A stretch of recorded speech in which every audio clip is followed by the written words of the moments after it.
I'm Marie Vigourou. I'm Jeremy Greer. And this is Rude Eats, a delicious podcast where we sink our teeth into every episode of the show Hannibal. And this week we're going to be talking about Season 1, Episode 5, Coquille.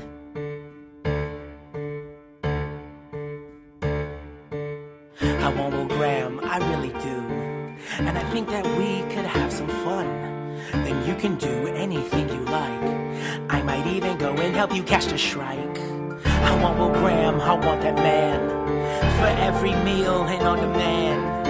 His mind shines and his body's cut. I know that he works for the FBI, but what other man has pure empathy and the ability to see my mind? Jack, what other thing have I ever asked you for? Besides, never looking into my pantry? And I won't get that either. Damn. I want Will Graham, I want him so. And he really doesn't need to know what's in my meals or on my mind. I just want Will Graham to be mine. I want him and I want him now. I said before, I don't care how. I'll give him tests, he'll draw a clock. And then his dark desires I will unlock. We'll be together, Will and me. We'll throw some grand dinner parties. We'll cut the flesh, we'll cook the meat. He'll eat the brew just like me. Give me goddamn Will Graham.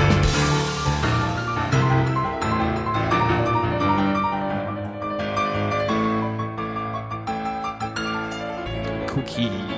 I'm really glad you said that because for some reason in my head I was going to say coquille. I think I was going to take a Spanish turn for that. I forgot that the words were French. Hi, Mary. How are you? I'm very good, Jeremy. How are you? I'm great. I'm so excited.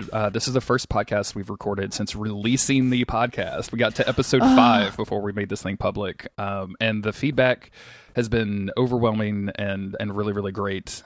We premiered the video, and that was a lot of fun. People on Twitter found us. People on YouTube have found us. We're starting to see like names that I'm not familiar with, like listening to the podcast and commenting. And it's just so fantastic. So thank you, everybody, if you're listening to this 2 months down the line, that from when we're recording it, I'm just so appreciative. And thank you so much for taking time out of your day to listen and to hang out with us while we were doing social media stuff. It's all so great. So thanks. Yeah, honestly, thank you so much, everyone. Like it's been. I honestly didn't expect it to be like so well received, I guess. This quickly. People were just right. Quickly. Yeah. Like people were on board, and even because like obviously people in our respective like servers were aware that this was going on, and like we had put out a little something on Twitter, but like nothing big, right? Like we didn't do any real marketing or teasing or anything like that. And so for this many people to be on board this quickly, like you said, it has been overwhelming, really. Like I can't really put it into words, but thank you so much, everyone. Because obviously, like, I think that we would still podcast about this, even if like 4 people were listening to it. We were talking about that this morning. But like, to know that there are people listening really is a big motivator, I think, for us to continue doing this and to have fun. And thank you so much. And if you want to help us further, of course, tell your friends about it. Like, leave us a review, a rating, particularly on Apple Podcasts. For some reason, this is, what seems to have the most effect on how many people listen. Comments on YouTube as well. Really great. So yeah, thank you so much.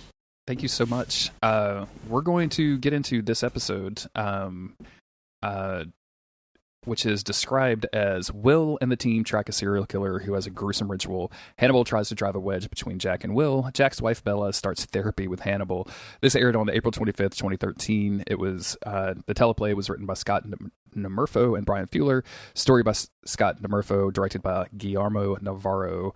And let's take a minute to talk about Coquille. Coquille. I do love that. Now we're going to be saying it that way. What is the proper way? I'm sorry. Let's say the proper way again. Coquille. Coquille. Let's talk about what coquille is. So it means shell in English, basically. So in the very literal sense of food, I think this is a reference to shellfish, like clams and stuff like that.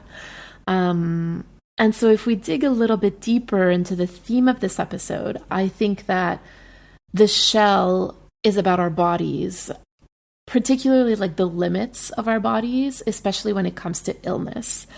There's a lot of ways that we can conceptualize like our relationship with our body. And one of the guiding questions is like, are our bodies and our souls or our spirits or our minds, like, are those things separate entities, yes or no? And then further questions also include those of like health and illness and what to do when your body, like the very thing that keeps you alive in this world, your shell, if you will, isn't working as it should anymore. And I think that this episode is a little bit of a reflection on that. In several different ways, right? So, like you mentioned illness, and we have two characters in this episode that are, one has a brain tumor and one has cancer, that are literally like their body is failing them, and like, you know, they're becoming different people because of that. One in an extraordinary fashion, and one in a much more direct and more realistic fashion. And then when you talk about like our bodies, our minds, or are those separate entities, we have to look at Will Graham, because in this episode, like, is when we see him for the first time, like reaching his limits, right? Like that he's finally like kind of pushing back on Jack and realizing like I can look at this stuff. But the mind part is getting harder and harder to work. Like the thinking about it is what's bad. And then we also have like some real direct stuff, like the foie gras in this episode, which is food within a food, very reminiscent of a shell, like where you open it up and there's food inside. And so it works on a lot of different levels. Again, I always thought that they did this as just kind of a goof. Like I thought like, oh, it's Hannibal, so we're going to have like a food themed episode title. And then the more that you think about it and the more that you talk about it, the more I've realized like, oh, they were really thinking about this. Like they applied a lot of thought into these scripts and the things that they were going to show with each individual episode title. So it's fun getting into it. Oh yeah. Yeah. Like we said, like, I think either last episode or a couple episodes ago, like it really feels crafted, which is great. Love that. Do we want to talk about anything else before we get into our play-by-play on the episode? I mean, I'm good.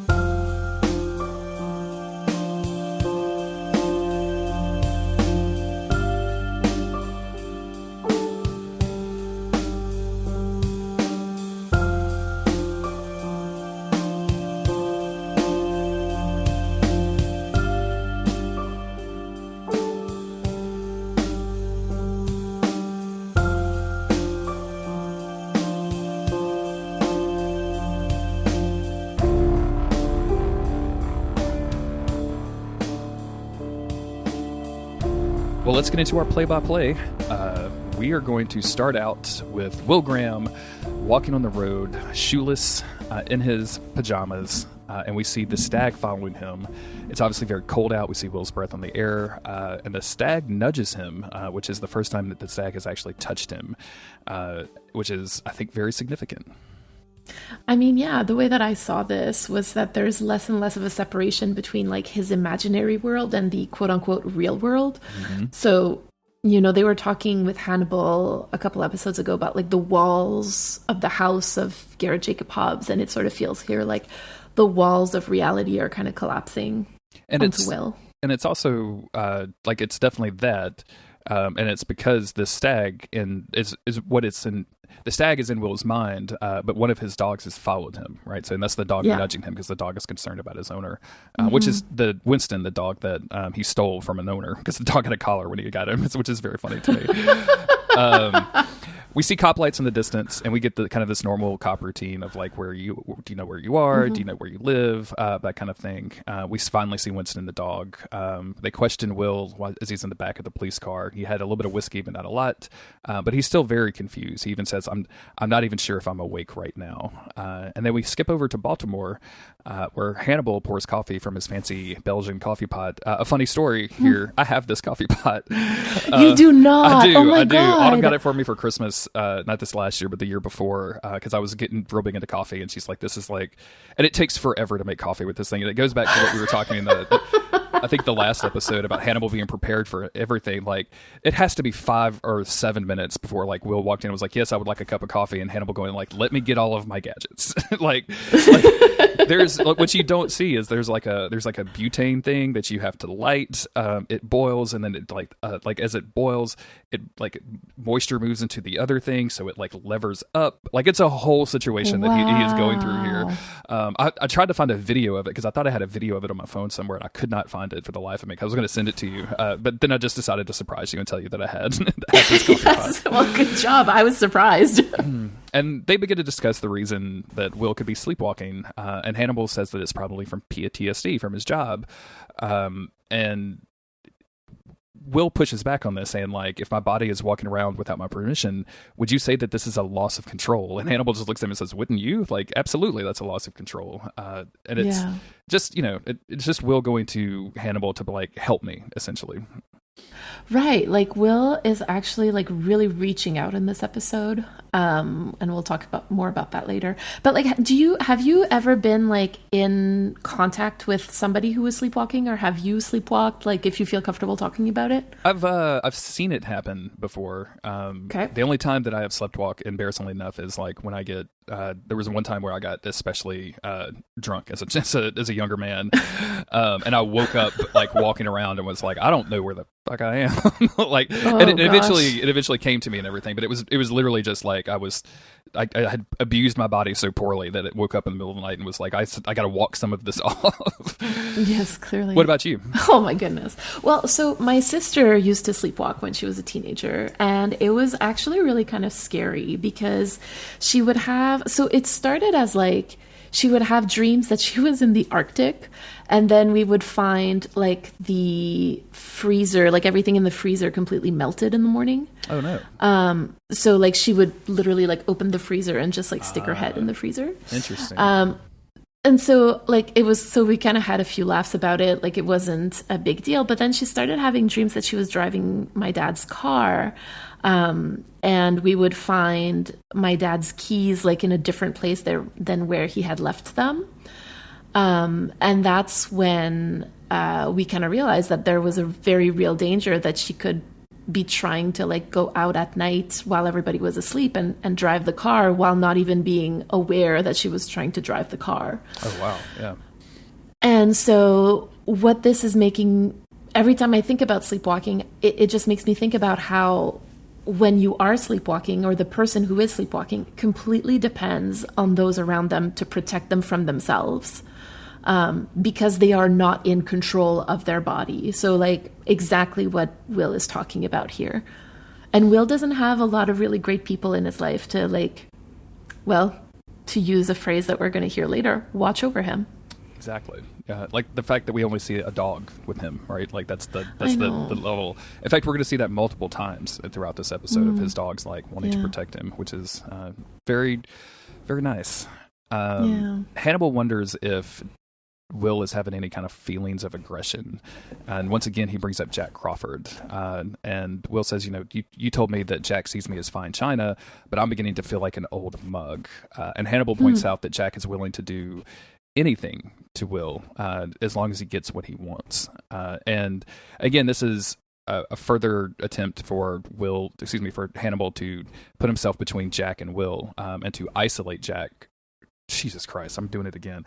4 episodes, I was good. To isolate Will from Jack in an effort to maintain control over him, as we talked about in the past. And it's, I think, again, like every time we see this stuff, you're just kind of a little bit more heartbroken about it. Well, there you go. Plus, like, I mean, Hannibal is doing the same thing, like, and Jack is doing the same thing too. Like, it's just both of them are trying to manipulate Will for their own ends, right? And so to kind of see that always makes me pretty angry. You did mention last week, I think, that mugs and teacups are a thing, like trademark. So in this show, so obviously I have to mention that here, that he talks about being like fine china versus an old mug. But I think it also comes back to our discussion about shells, right? Like, because shells break, and they also break differently depending on how solid they are. So here, like fine china versus an old mug. So like the kind of attention that you would give to those two different things. Absolutely. Yeah. We cut over to a hotel and we see a man that we have not seen before. And he is getting ice Something I don't think I've ever done at a hotel. I've never, but whatever. Like, we'll just skip that. He sees a family, and they're just kind of walking to their room, and then he sees a couple, and this time the couple's heads are on fire. And as he looks down the ice, he sees fire in the ice as well. This dude's hair just seemed like it was a wig. Like, I can't believe I wrote this in the notes. I don't remember writing this in the notes at all, where it's the same wig store as Sam Winchester's from the season 15 thing. Yes, from Party City. I don't know if that's true or not, but like, his hair bothered me this entire episode, and this is the first and last time I'll mention it. So. So it's weird because I remember thinking, like, when I first watched it, I was like, oh, that's a weird haircut, and then just kind of like moving on from that. But yeah, I agree. This also made me think of like the X-Files episode with Mark Sheppard. Yeah, absolutely. Right? Like, the way that it's made feels like a bit of a wink there. We get our intro, and then we go back to the same hotel. Jack and Will are arriving.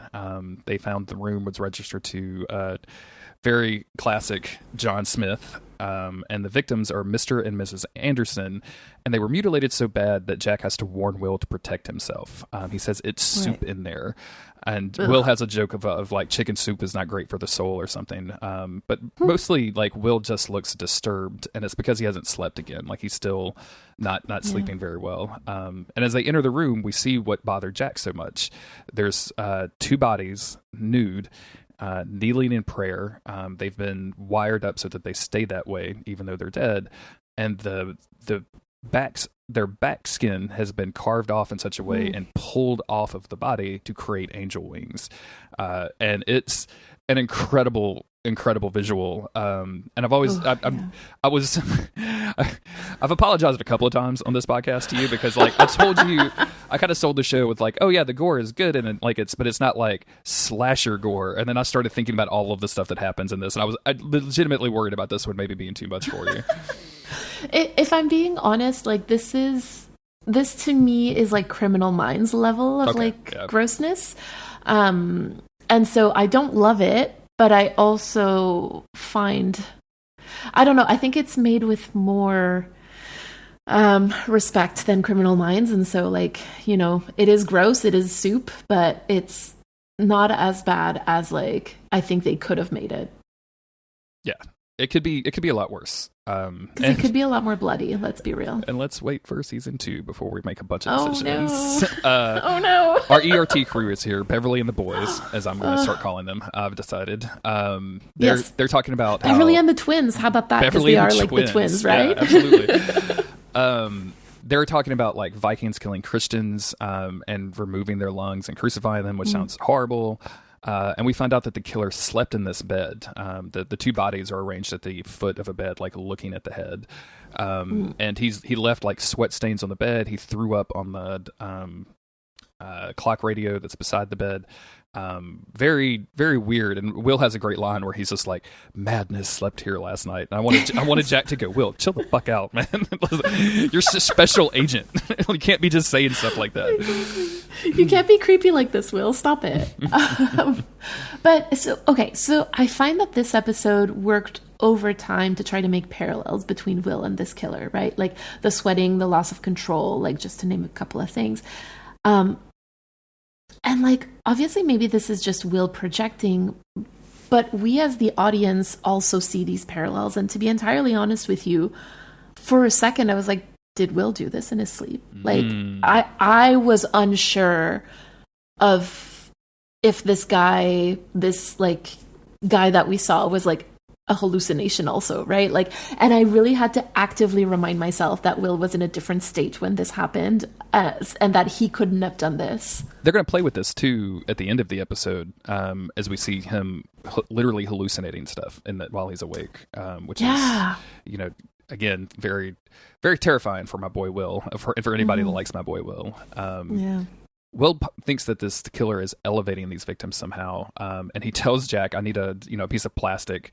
And again, Autumn had a comment here. She's like, I guess I've never picked up on the fact that he was like, "Give me a piece of plastic so I can lay down on this bed and everybody leave the room." Like, it's a weird thing to ask, but of course, in the fiction of the show, we know like he's about to do his like serial killer empathy thing, right? Like he's going to activate his autistic superpower, as some people have started calling it in the Discord. And we got actually a message from a listener explaining a little bit more about that. Oh, good, excellent. Yeah, so they're basically saying that in the script, it's described as, and I'm going to read, a pendulum that swings in the darkness of Will Graham's mind, keeping rhythm with his heartbeat. Oh, I like that. Right? I like that a lot. Yeah, me too. I played... It's really difficult to make the background of a video transparent. And I really wanted to use the pendulum as a transition in the music video because I thought it would just be like right on point. I tried, I must have spent like 3 or 4 hours to try to get it to look anywhere close to good and just never could make it happen. Like it never could, like got to the point where I was like, do I want to spend money for somebody else to do this? And I was like, no, I've got other stuff I can do with this. Like we can just transition between clips normally. Like I don't need to do this. Honestly, you did such a good job. Like it's, I remember the first time that you showed it to me, I was like, this is unbelievable. And folks, if you haven't seen this video, you absolutely have to go to YouTube to go see it. Like it's mind-blowing. Yeah, just type in Root Eats, and all of our episodes will be on YouTube, which is a first for me. So you can, if people are weird enough to want to watch podcasts on YouTube, then go. Apparently there are quite a few. So so Will lays down in the bed, and he starts, doing his narration thing. This is not who you are. This is my gift to you. He speaks to the victims. And as we see the rewind effect, then we see it go forward again as we see these wings raise up behind them as they fill with this golden light. I allow you to become angels, and now I lay me to sleep, he says, like basically saying that these victims are going to watch over the killer as he sleeps, because obviously he's not sleeping well. Yeah. This was really the first time that I was kind of disturbed by Will impersonating the killer, like speaking in the first person.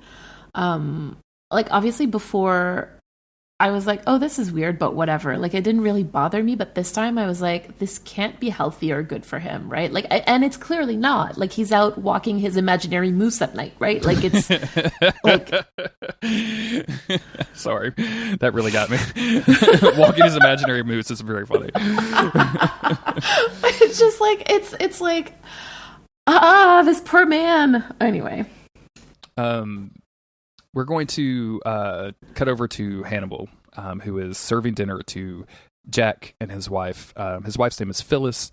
Jack calls her Bella because when they were in Italy, when they met, everybody shouted to her Bella, Bella, which obviously means she's so beautiful. And Bella, who I think we're just going to refer to her as Bella because that's what the show does, says he only calls her Phyllis when he's mad, which is very fun. And I mentioned in the last episode that this is Lawrence Fishburne's real world in real life wife, and I love this actress to bits. I think she's amazing.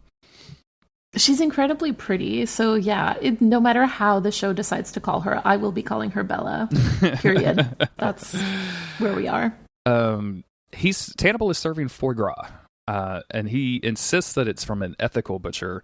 But there's really, if we talk about, and I think we probably need to put a content warning, even above and beyond what we normally do for the show, about how foie gras is made. Because I don't know that there's an ethical way that you could do that to an animal. I don't know if there is an ethical way to make foie gras, frankly, because the whole, the way that you do make foie gras is that you have to basically make sure that your goose or your duck is, like, its liver is fatty. And the way to do that is to overfeed it. The thing is, you can't really overfeed birds without, like, literally stuffing them. And so I'm not going to go into more details, but that's how you make foie gras. Yeah, it's and Bella points this out. She wants to skip this course, not because it's not because she says because it's too cruel. And this is when Hannibal insists that he has an ethical butcher.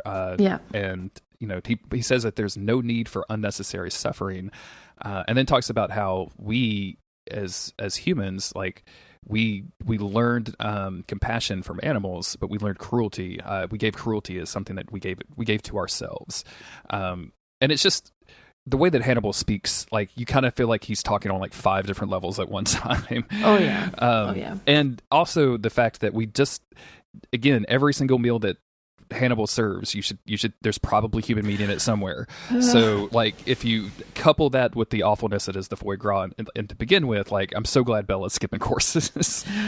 Honestly, same. Like that was literally, I was like, the butchering is literally the least of your problems, buddy. Like, how did you make this foie gras that is probably human liver? Like, how? I don't even want to go any further in this conversation because I am completely grossed out at this point. So Hannibal begins to serve wine, and as he does, as he leans over Bella, he smells her perfume and identifies it, and then he. As they congratulate him on his sense of smell, he says, you know, I developed it since I was a young child. I even knew my teacher had stomach cancer before he did. And he gives like a significant look at Bella.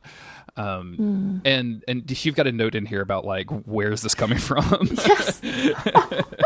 Because I'm like, because my question here that I entered in the notes is like, when were the books written? Because again, like I'm very weary of like Googling anything, which otherwise I would have Googled, right? I just don't want to be spoiled for the show, because like there's like this trope about like very creepy men and their sense of smell, and I was kind of wondering if this originated from the books or not, or if this was just a long-standing thing of creepy men smelling people. The first book, and the book that the TV show is based on, it came out in 1981. Okay. And I think the last book was somewhere in the early aughts, if I remember correctly. So they've been going on for a while. The smelling thing is definitely from the books. Wow. We're going to get to, there's some stuff that I really want to talk to you about. That's not, we're just not quite there yet, but, well, I'm just trying to limit it to the smell stuff. Okay. Yeah, he's got just an extremely heightened sense of smell. And it's something that like, you'll see in the movies. You see this later in the episode where he literally smells Will, and it's part of the way that he consumes the world, right? Like it's part of the way that he's developed this sense, and it's extraordinary. Like it's his ability to like separate smells and to identify things from far away, like helps him in being a serial killer in a variety of different ways. It also just helps him fuck with people. Also, like that doesn't help. It doesn't hurt at all. For sure. But it's definitely from the books. So. Yeah. Okay. Well, it is just like predators, right? Out in the wild, where like they will smell their prey from far away. Like that's what it's making me think about. So the next course is pork. And this time he reassures Bella that it was an especially supercilious pig. I love the fact, and I hate that I'm reading your notes. I'm so sorry. No, go ahead. But you said you had to look it up, and me and Autumn looked it up at the same time because I was making notes, and I was like, "What was that word that he used? Supercilious?" And we knew it from context, right? Like we kind of figured it out that like what it meant. And then I realized like supercilious can be used in the form also for rude. So he's literally saying that it was an especially rude pig. And I didn't even think about this note that you have, this question that you have. Like, is he referring to a police officer? That's so like, good. Is this what's going on? Like, are they eating? Is he feeding a police officer to a police officer? Because, like, that's... Oh, my God. And especially supercilious pig referring to a cop is, like, just... It's so like, crass and fancy at the same time that, like, only Hannibal could make that happen, right? It's so good. Yeah. It's so good. And then we're going to go from this meal to Quantico, where it's time to look at the bodies. Beverly recites a quote about the angels going to the Lord, and one of the twins says that it's Robert Frost, and Will correctly says no, that's actually Jim Morrison from The Doors. And the guy looks very confused, like, what, The Doors? Wait a minute. We find out that the victims were alive when they were skinned. And Will says that they weren't praying to him, they were praying for him. He's afraid it's for some reason.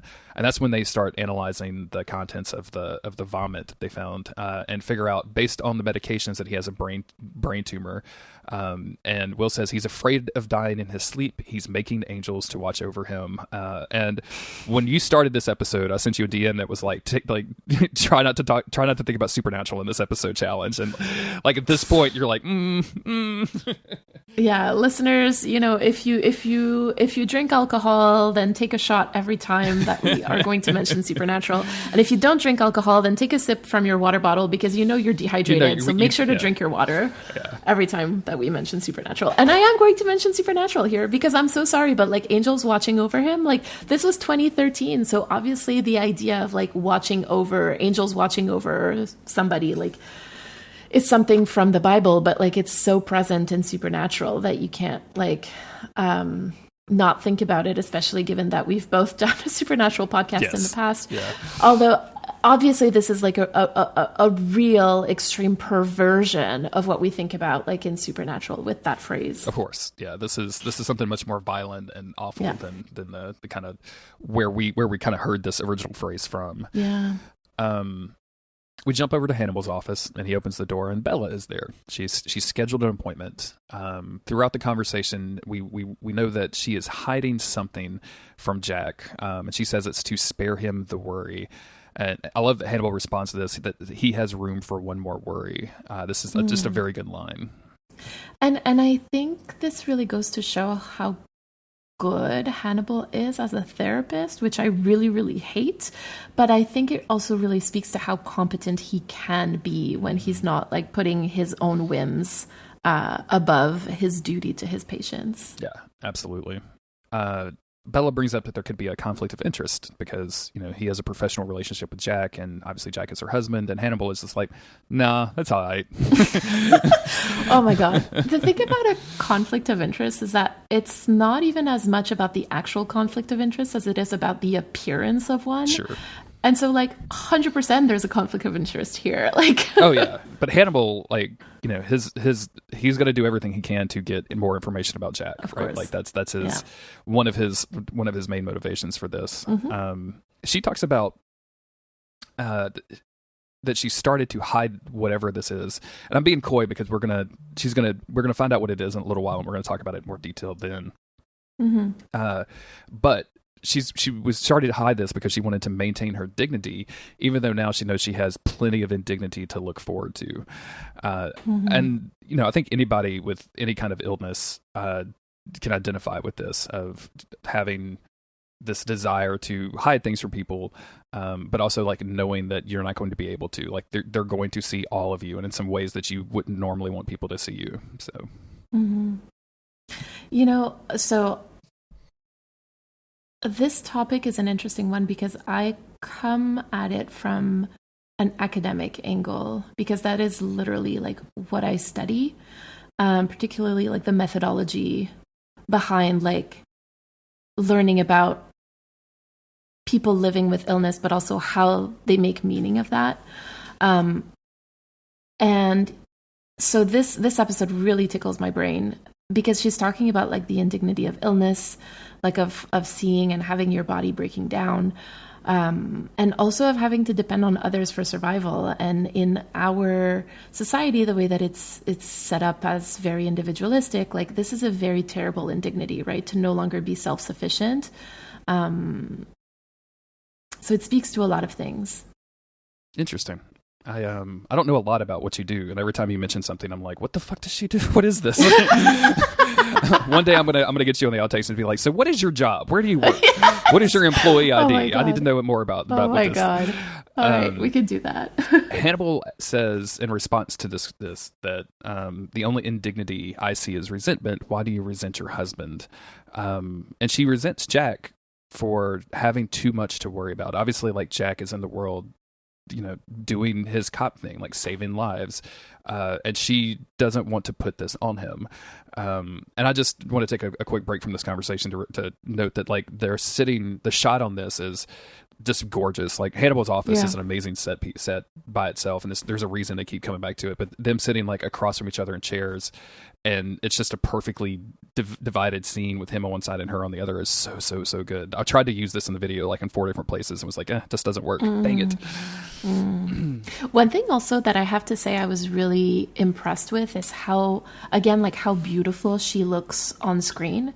And the reason why I'm saying that is because if you watch a lot of TV, you'll notice that especially in darker lit scenes, a lot of the time, Black people will not appear, like you can tell if the cinematographer has been used to or can light dark skin as well as they can light skin. And here, like, there is no difference in the way that these two people of clearly different skin colors are lit, and it's just so beautiful, so well done, and I just love to think about the work that goes behind this also. Yeah, it reminds me of like there was a push for in the video game journalism world of like an open world game where you like create your own character or whatever.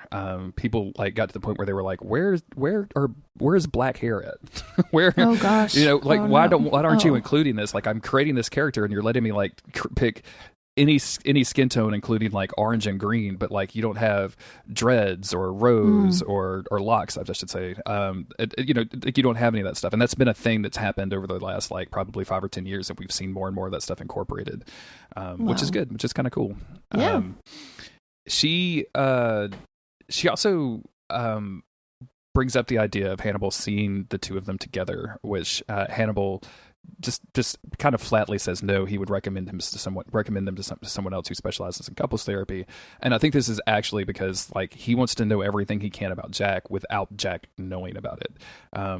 His goal is to collect as much information to apply this control over Jack's life as much as he can without Jack knowing about it. And I think it's also because like the end goal is Will. Yes. Right? Like the reason why he wants to get close but not too close to Jack is so that he can use the information that he gets from Jack on Will. Like Jack is not his end goal here. No, Jack is, in fact, in the way of his end goal, right? Like, this is just a way to move Jack. Like, he's learning everything he can to basically drive a wedge between Will and Jack so that he can control Will more, which is his goal. He wants that man. Goddamn. Will Graham. Will Graham. Give me Will Graham.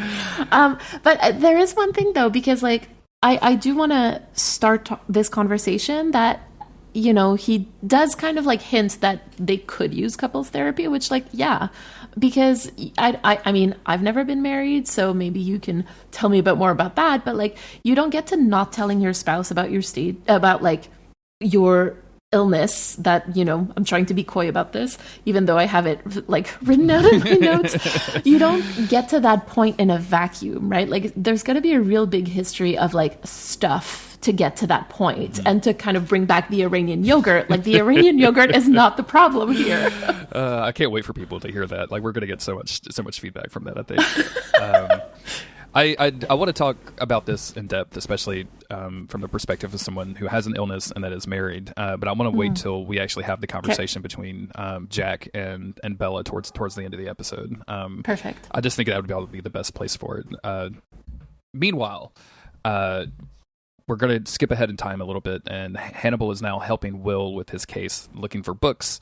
At the same time, kind of, it's real difficult to make notes on the conversation they're having, because Hannibal will talk about this case and then switch it back to Jack Crawford, and at the same time, like, go back to Will's mother, go back to the case. Like, it bounces all over the place in a very like easily readable format, but it's difficult to make notes about. It's because they're all over the place. And he specifically says, Will says he wonders how they can profile somebody with a brain tumor that's not acting rationally. Like, profiling a person is all based on predicting behavior, right? Of being able to see the factors in someone's life to make them make the decisions that they do. And if you put a brain tumor in the mix, then that means that their decisions they're making aren't necessarily rational, or they're not, you know, they're not predictable. They're not fully in control. Yes. And then he specifically says, if you can't be God, can you become him? Which is... Take a shot, everyone, because I'm obviously thinking supernatural yes, here. We're definitely both thinking supernatural. Hannibal turns this conversation on Will and says, do you feel abandoned? And Will kind of insists that he doesn't feel abandoned, specifically by Jack. And Hannibal responds, you say he hasn't abandoned you, but you find yourself wandering around in the middle of the night. And man, like, You just want Hannibal, like, there's a level of, like, I want Hannibal to be good that I'm discovering inside myself, which is a crazy thing to say, because he's feeding human flesh to other people unknowingly, and he's killing people and all this other stuff. But I just want him to be good for Will. I want him to be so good. I really feel that, though. Like, I really feel that. I think that's a very human feeling, to be like, you know what, you have such potential, like, to see the potential in somebody rather than, like, who they choose to be. Yeah, I feel that. Hannibal starts to wonder if well, first Will kind of picks up on this. He's like, are you trying to alienate me from Jack? Yes. And like, Hannibal is really using the info that he got from Bella, right, to further manipulate Will. Like, that's what we were talking about before. But he's already inferred that, like, during a large part of their marriage, Bella has felt abandoned by Jack, and he applies this to Will to kind of get a reaction, because he's like, well, if this man is doing this to his wife, he's 100% doing this to other people in his life. Yeah, absolutely. What a great observation. I didn't pick up on that, but absolutely he's doing that. And Hannibal turns this question and just basically starts talking about the killer again. And he starts he basically suggesting, like, oh, like, we could probably make him, like, hurt himself. We can make him become self-destructive. And then he says he's making angels to pray over him while he sleeps. Who prays over us when we sleep? And I don't know, I didn't send it to you because it's full of spoilers, but there's a Reddit thread that's basically like, me and my husband talk like Hannibal to amuse ourselves. And I mentioned, like, me and Autumn do this with the Tell Me Will thing, but, like, it's asking, like, a really complex question about something simple. And it's just so good. It's so good the way that Hannibal talks. And, like, you can definitely impersonate that of, like, tell me, Will, a plate of fruit is a representation of the bounty of the country. What is your bounty? Like, it's just, you can do it with literally anything, and it's so much fun. I love that. Oh my god. He's also, and, like, regardless of how predictable or unpredictable or, like, hammy this is, like, he really is getting under Will's skin, because he's getting through his usual walls of protection or his shell. And it kind of makes me sad a lot, because, like, Will trusts Hannibal, like, immediately, in part because he's a therapist, but there's also more than that, right? Like, I don't know that Will would have trusted just any other therapist the way that he trusts Hannibal. And I can't wait to kind of, like, scratch at that a little bit more. Absolutely. Yeah. It's, from the first episode, Will said that he didn't like being in therapy. Yeah. Like, it never really worked on him, quote unquote. So this has to be the first time that he's gone this deep with anybody. And I think he only can because he views Hannibal as also, like, a consultant to these cases, right? Like, they're working on this stuff together. It's not just Jack that they're working on, or excuse me, not just Will that they're working on. Jesus Christ, Jeremy, get it straight. But I also think that Will sees Hannibal as an equal to a certain degree. Yeah. Like, in a way that, because, we talk a lot about Will, like, not finding where he fits in. For some reason, he fits right in with Hannibal, right? And I think the magic of the show is that Hannibal looks at Will the same way. Like, even if he wants to control Will, like, there's something about Will that has him just transfixed, and it's that, like, oh, he could be just like me. And it's fascinating to watch the two play off of one another. Yeah. We go from Hannibal's office to Jack's bedroom. This is the second time we've been in Jack's bedroom, which is a weird thing to say. Yes. And Bella and him are getting ready for bed, and Jack knows something is wrong, and he's reaching out to her. She kind of pushes this off as, problems at work, a lot on my mind kind of thing. And she describes it as out of his jurisdiction. And then Jack does a particularly awful thing of saying, I won't even insult you by asking you if there's someone else, which is a way of asking if there's someone else, as she points out to Hannibal later. I hate this kind of stuff. Like, I don't like that kind of phrasing. It feels very manipulative, which of course Jack is in his professional life. So it makes sense that he would use that with his wife, but also, like, I don't try to manipulate my wife. You know what I'm saying? He treats her the same way that he treated that little boy in his car in the last episode. Exactly. Yeah, kind of. And it just doesn't feel good. No. And it's such a lack of respect towards your spouse, in my opinion. Like, and again, it shows, I think, like, a long-standing pattern of behavior. Like, you don't get to that point without having done this quite a few times before. But at the same time, though, I can see there's been times where, like, I knew something was going on with Autumn, and she wasn't ready to talk about it, right? Yeah. And the thing that you realize as a long-term partner is like, she's going to tell me. Like, I just have to wait. Like, me trying to pressure her into saying something. And Jack kind of gets this here, but I look at Jack and I'm like, you guys are older than I am. Like, I don't know how long you've been married. It sounds like a long time if y'all met when you were in the service, right? Like even before the FBI. So y'all have been married a while. You should know how to do this. Like, if I can figure this out in the first 5 to 10 years of my marriage, like, and really guys should just know how to do this in general. Like, it just takes us a long time for some reason. We're just real dumb. And we've been probably, conditioned by our environment to be shitty assholes. So it takes us a while to lose that shell, so to speak. But it just really, it frustrates me. And also, like, I have empathy for Jack at the same time of wanting to know what's up. So. Of course. And I think that's like definitely very relatable. Like, I totally get that. But like, not like this. Not like this. Exactly. Not like this. We cut over to Cleveland, Ohio. Our killer is walking down the street when he sees a security guard with his head on fire. And then we cut almost immediately to Will, who is staring at a body that is suspended dozens of feet in the air with, of course, more skin wings made. Jack is curious about why he's using angels. And Will points out that, like, it's not a biblical thing because in the Bible, angels don't have wings. That's a like a modern religion, not a modern, but that's like a religious thing. And just like the idea of trying to turn a human into a biblically accurate angel is terrifying. There you go. Biblically accurate angel. Everybody take a sip of your water bottle, because obviously I'm thinking about, I am the size of your Chrysler building. It's so many questions that that show never answers about just the 6-sentence line of, I'm the size of a Chrysler building. They also find testicles. And they come to the conclusion that this dude cut off his own testicles, which is a wild thing and not really followed up on in any means. Like, I would imagine there's a lot of the things that the show takes liberty with, and I would imagine like invasive surgery like that would would make it so that you can't really walk or anything. You know what I'm saying? Like, but this dude just does it. I can imagine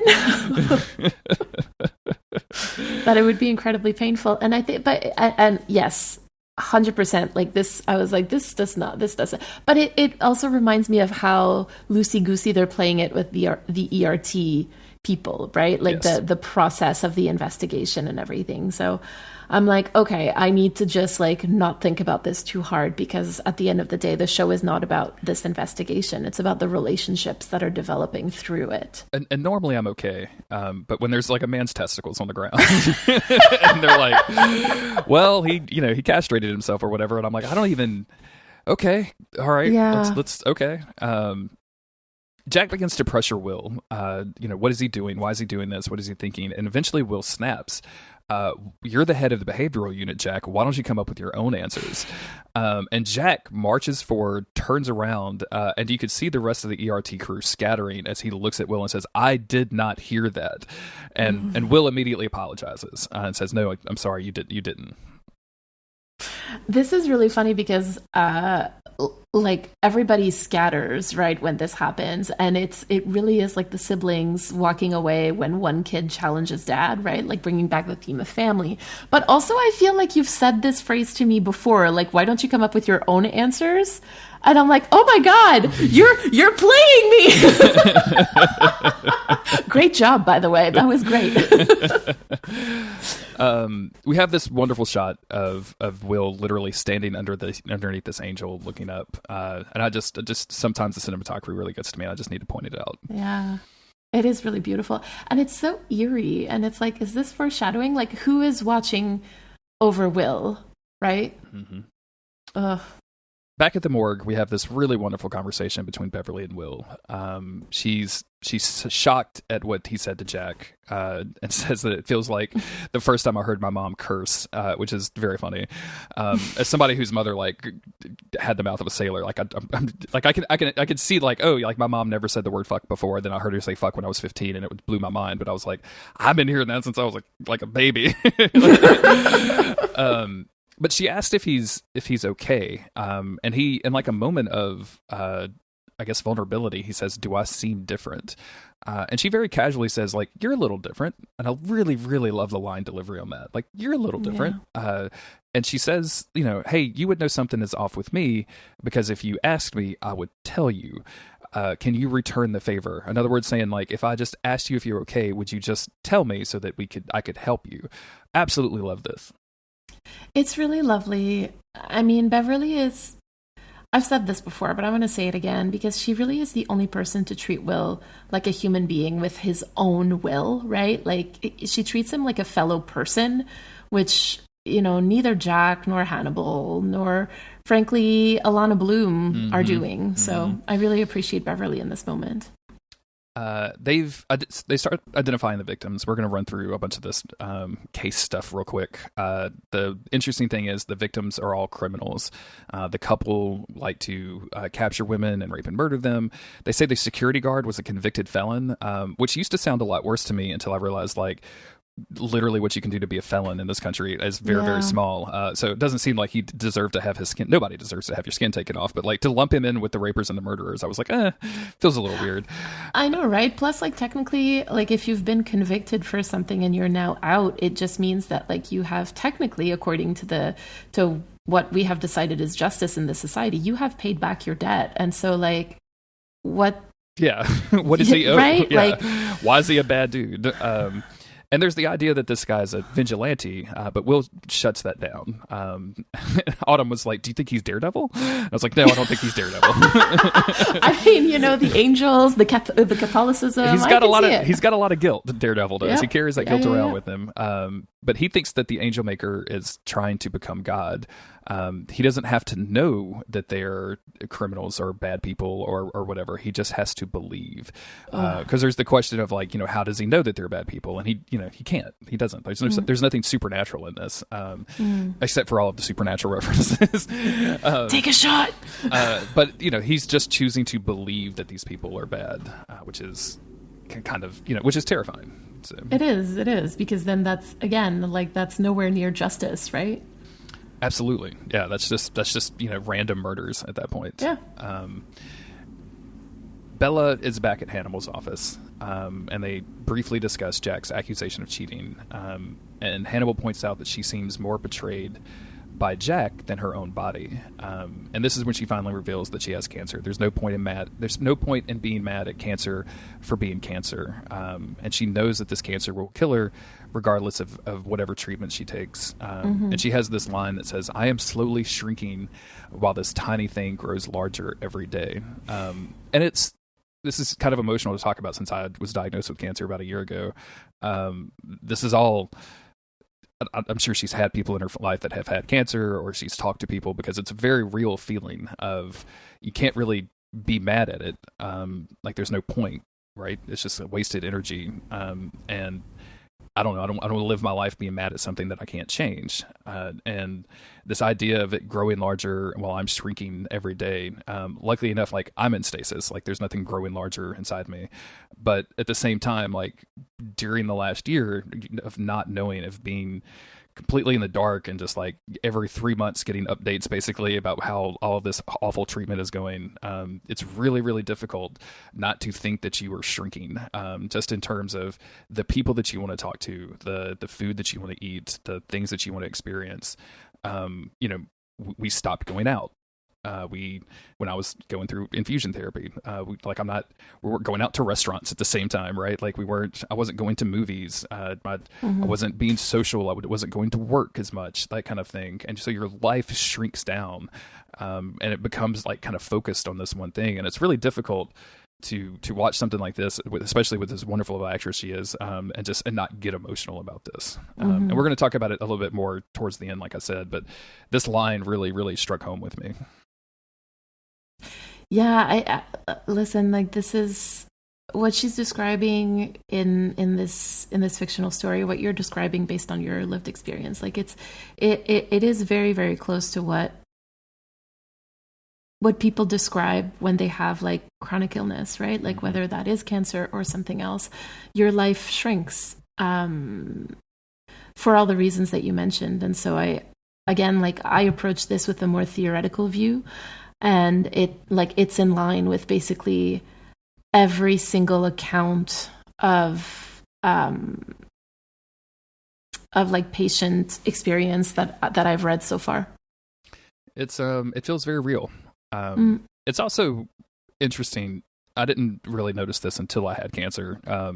How often cancer is used as character motivation in TV shows and movies, man. It is like, I rewatched the first Deadpool movie in preparation for the new one and was like, oh yeah, I forgot that his whole deal is that he has like cancer. And he gets like so sad about it that he wants to run away from his wife, like literally like Bella is doing here. Like Bella and Deadpool are going through the same shit. Yeah, exactly. And it's anyway, I have a lot of thoughts about using, because I mean, I see cancer also like as an illness, and obviously which can then also be talked about as a disability, and the amount of times that disability is used like to motivate a character, and a lot of the times it's not done well at all, right? Like, but here I have to say, like, this feels genuine in a way that is truly heartbreaking. Yeah, she makes it seem like it's like she's going through it, and I think that's important. She makes it feel truthful. Yeah. And she says that, it's frustrating too because she feels fine, which is also a thing that I have with, like, I've never really actually had any negative effects from the cancer. It's been all of the stuff we've done since we found the cancer that has given me the negative effects, which is weird, right? Like, and Hannibal says you will feel fine up until the precise moment that you don't. And she talks about how boring this story is because the ending is always the same. And you could tell she's just frustrated with this general, like, she's having the ennui from having been diagnosed, right? She's really having an existential crisis about it. Yeah, and I think especially like, because I mean, the reality is do we know how long exactly she's known at this point in the episode? She says she's at this point in the episode, no, but she says 12 weeks later. 12 weeks, right? Like, it's still, I mean, I'm sorry, but like 3 months into knowing that you have, cancer, it's like, you still haven't gotten used to the idea, right? Oh, it's brand new. It's brand new. That first month, you were not processing anything, right? Like, exactly. Yeah, like it's absolutely. Those first 3 months, you just don't know. And so, like, I think that she is still very much like trying to navigate her way through her own choices here, right? And I guess like my whole thought about what she's saying here is that I don't think it matters so much how the story ends, especially when you're given that kind of diagnosis, but it matters how people who are given this diagnosis are choosing to navigate their own stories. Yes. From here we go to Will, who is awake at 11:35 at night, according to his clock. Well, what word? I don't know where I was going with that. His nightstand clock, his alarm clock on the counter, whatever. And then we see him kind of fade in and out, going to sleep, waking up at 2 a.m. and then at 5 a.m. And finally he starts drifting off. We see his eyes like moving as if he is in that REM stage. And then he wakes up, and the dogs are barking. And as the camera pulls out, we realize that he's no longer in his bed. He's on the roof of his porch, with absolutely no memory of going there. And all of the dogs are inside just like freaking out because they're worried about him so much.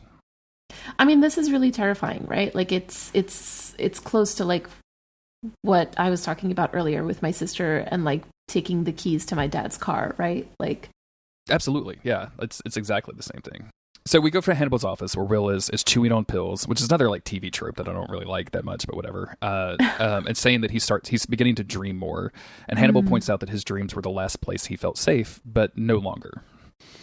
Right, because in a previous episode, like Will is talking about how he's dreaming of like seeing his house from above, right? And this is where he feels the safest. And like this is what his body is trying to have him recreate or trying to do, I guess. Like he ends up trying to get above the house by going on the roof.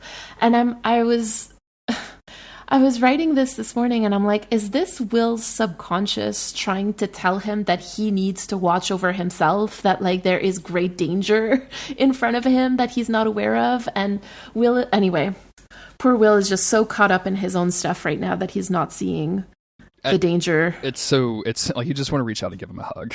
I Poor know. Will.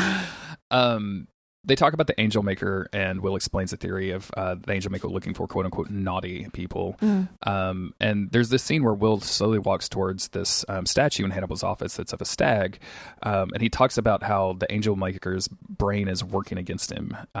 Like he's just like he's trying to do something, but his brain is literally not allowing him to do so. I mean, this is also, I think, like kind of what's going on with Will, right? I'm not too sure in what way, maybe because like his brain and his body seem to have two different agendas at the moment, right? For Will, and this is, I feel like, what he isn't quite aware is going on. And Hannibal begins to compare the two of them because they both are looking for peace, the angel maker and Will. And he tells Will, like, you realize you have a choice. The angel maker will be destroyed by what's in his head, but you don't have to be. And then as this sinks in, Hannibal, and the positioning here I think is important to talk about. Will is staring at this statue that's in Hannibal's office. Hannibal is behind him and kind of off to the side, and he literally leans over and just gets a big old whiff of Will. And it's maybe like the horniest thing imaginable, right? Yes. Like it's incredibly horny. And Will is like, "Did you just smell me?" Yes. And Hannibal Will is having none of it. And It's Hannibal like, is just what? like, "Well, I couldn't help myself. Like I could barely not to or whatever." And I'm just like, y'all are a lot right now. You are absolutely a lot. And Hannibal is not happy with what he's smelling. No, he describes it as he describes it as his aftershave of being like it smells like something with a ship on the bottle. And this is a line directly from the movies and the books. So this is a thing that in this adaptation of the story, they're much more on like an even keel, right? Like they're kind of partners in this. In Red Dragon, it's a different situation, and Hannibal uses this as a to try to get inside Will's head to try to like basically turn his own insecurities about being poor against him, right? And again, and at this point, Hannibal is in jail, and Will is like asking for his help, like it's a whole situation. So he's just screwing with Will. But here, it's much more horny. It is just incredibly. It is so horny, like that. Yes, absolutely. See, it didn't even like come to my mind that this could have been like a stab at him for being poor. Like this is. I just saw it as like being incredibly horny. That's why I love it. Like they took something directly from the books and like basically and like plopped it over here, but made it completely different feeling, like a completely different resonation from this, and it's just so good. It's so fantastic. All right, so you said something in the Discord that you were going to work on like a different horny voice for this podcast, and I feel like I do have to bring this up because I was like, please don't. I was going to spare you any horny voices, everybody. Okay. We'll see. Keep those for Chris, please. Yeah, we'll see if any wacky voices come out, but awesome. We'll let it happen naturally. I won't force the horny voices to you, I promise. Excellent. We have found the crew has found the angel maker, one Elliot Budish, and they found him through blah blah blah blah. Who cares? They also found his wife, who says, and they bring her in for an interview. And she begins to talk about leaving him after his diagnosis. And she describes Elliot pulling away from her and the family, becoming a little bit more angry, not wanting her kids around that. And she's saying all of this to Will and Jack in Jack's office. And Will is here like, I'm doing the interview. But as she says this, Jack is realizing this is exactly what my wife is doing. This is what Bella is doing to me. She's pulling away. She's a little snappish. And he has this like continual revelation. And it's so well done because even Will is looking over like, what in the fuck are you doing, man? Like, we're in the middle of the interview. but it's, this is completely taken out Jack altogether. I mean, yeah, I think you said it really well. Like there are two conversations happening in this one conversation, in this one scene. And like, again, like I'm not particularly interested in like the getting information for the case, but I am very invested in Jack realizing that his wife is very, very sick. We get a lot of information about Elliot through here. We find out he wasn't religious, but he did have a near-death experience, and it was at this farm when he grew up. So, of course, Will and Jack head to the farm, and in the farm they find the very improbable Elliot, who has somehow suspended himself in the air and tore off his back skin to make his own wings. And Will says this is the last one. He made himself to an angel. And it's, I mean, the logistics of this alone is a lot. like, I feel like it's something you'd have to practice once, but you know what I'm saying? And I don't know how you would do that. I don't know how you would manage or like maybe he did. Maybe like the security guard was his practice on this, right? Like maybe he made the security guard do it. But like you said earlier, like I refuse to get hung up on this stuff because it just looks cool. Like it is very improbable. But it's at the same time like, sure, like let's do it. Yeah, there you go. Will says this was his choice, and as a strong breeze comes through the barn, he tells Jack he may not be useful anymore. And they get into this argument where Jack is being very manipulative throughout this whole thing. Will is expressing like a direct feeling of this is getting harder and harder to look at. This is bad for me. And Jack is responding with, well, I know what happens when you don't look. Like, what happens if you go back to your classroom and more murders happen? That kind of thing. And it's really manipulative. Like, it's not Will's responsibility to save every single person ever killed by a serial killer in the United States, right? Like, is he bad for not being in Italy where there's other serial killers? Like, it just doesn't, that kind of logic really irritates me, but it works on Will, which also irritates me.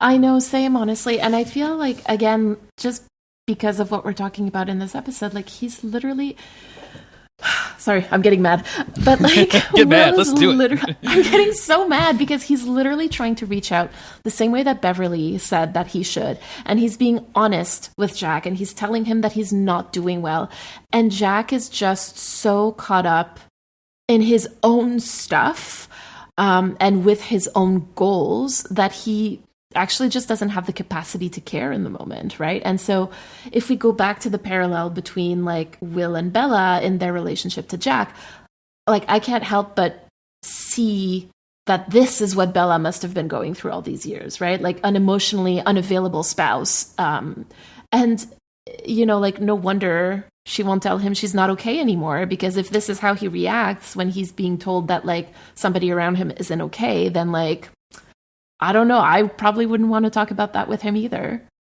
Yeah, it's interesting because they've shown us three major interactions with Jack and Bella. One was in the last episode where he's like, "Is it too late to have kids?" Which I talked a lot about how like emotionally manipulative that is, especially. And we didn't know she had cancer at the time, right? So can you imagine hearing that when you have diagnosed with stage 4 cancer? Like, I just can't imagine how that would make you feel. And then we see them eating, which is whatever. And then we see them back in the bed where he seems like he's an emotionally available spouse, right? Like he makes it seem like because he's asking questions and doing his thing. But at the same time, like you get the impression that this wasn't always there, or it isn't. He's not always there for the reverse. So like if she reached out to him, he wouldn't be there. So it's only important that he gets that emotional availability when he wants it. And I'm reading into a lot here, and I'm also pulling in a lot of stuff from Jack Crawford from the books and the movies and things. But we're all right. Me and you both are right. So yeah, and the thing is, like, I mean, you said that something about. It looks like he's emotionally available in this moment, but I disagree with that. I don't think so, because he is, again, treating her like somebody that he has to interrogate. This is an interrogation. This is an interview. This is not a conversation with your spouse, good right? Point, like, good point. And I think you're the one who said that. You're like, I don't talk to my wife that way. And like, thank God that you don't, because like... It's probably why I still have a wife. Yes, there you go. Jack also points out that... Will could save someone if he chooses to go to his classroom instead of saving people, that it'll sour his classroom. And then he says, "I'm not your father. I'm not going to tell you what to do." And Will says, "It feels like that's exactly what you're going to do, is tell me what to do." Again, just emotionally, manipulative. Jack stalks off, and when Will turns around, he's surprised because Elliot is there. And Elliot says that he can see who Will is and that he can bring it out. And as he looks at Will, Will's face is on fire. Oh my God. He says he can get it all the way out. "I can give you the majesty of your becoming." And then he falls. And then as Will looks around, we realize like he was never there. He's back up in the rafters. This was Will's hallucination. I really adore this because Will is obviously hallucinating this idea that he is has this inside him now, right? It's something that we've seen through since the beginning of the episode when he murdered Garrett Jacob Hobbs. So he's worried about killing somebody. He's worried about becoming somebody who likes killing. That's the thing that he told Hannibal while they were in therapy in episode 2 or 3. So him hallucinating this is a sign of just how bad shit has gotten for Will's brain, and B, just thematically resonant with everything else that we've been talking about throughout this whole episode. Oh my God. So again, like, I'm watching this for the first time here, and I'm just sitting at the edge of my seat watching like Elliot, and we get a point of view from Elliot, right? Like, we see Will's face on fire, and I'm like, oh my God, is he still alive? What is happening? Yeah. And then you see that it's like a hallucination, and it's like, this was so reminiscent of that first episode, like when Hobbs said, I see you. Because I know that I've gone back and forth about, like, is that something that really happened, or is that something that Will imagined? And like, I don't know if this is Will being so rattled by Garrett Jacob Hobbs's words that he's kind of like letting that infiltrate his brain, or if he just dreamt up that first I see you, like he's dreaming up this one. And I don't know which one it is at this point in my viewing, to be entirely honest with you. And like, that is a testament to how good this show is. So we got a note from a listener.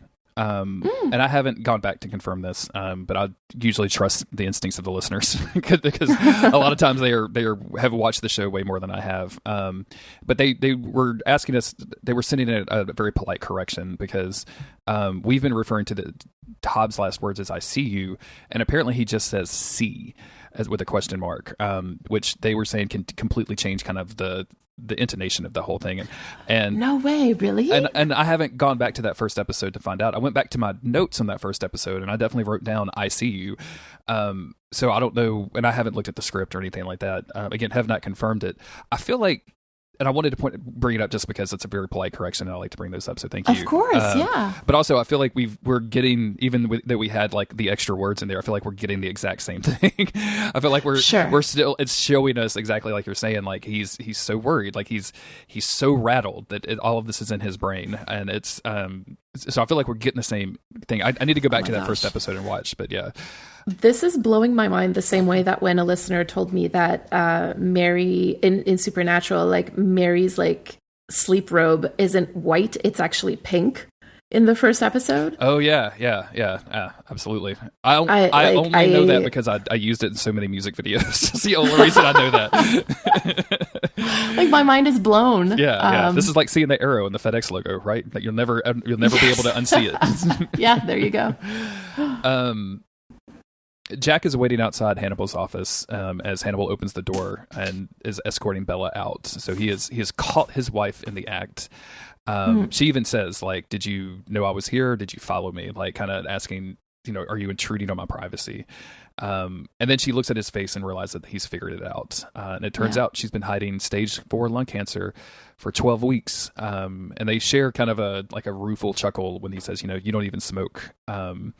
And as she tells him it's stage 4 and says, like, "We know there's no stage 5," we see him extremely distraught, which is very weird because I think throughout this episode, it's one of the things I like about Hannibal a lot. Like, throughout this episode, we've been looking at Jack as not necessarily a villain, but not necessarily like the nicest guy. But even the nicest guy would take this news pretty poorly. But it's weird to see him distraught. It's weird to have any kind of empathy or sympathy for him at all. Well, so that's the thing. Like, as much as I don't, like, I'm not saying that she's justified in hiding this from him. Like, I do feel, again, in a marriage, this is the kind of information that perhaps you should share with your spouse. But I do understand the behavior, like where it comes from, and I can empathize with it. And I also empathize with Jack, who is kind of going through this ordeal of like realizing that his wife kept this huge thing from him for 3 months. And I can't help but feel like, you're kind of reaping what you've sowed in this relationship this entire time, right? Like, if you're emotionally unavailable for your spouse for like the duration of your marriage, well, this is the kind of shit that you're going to get in return. And it's not nice and it's not fun. But like, I don't know, man. just desserts seems to be like a theme in all of these episodes so far. And I feel like this is food pun not intended. Yeah, food pun. I know, right?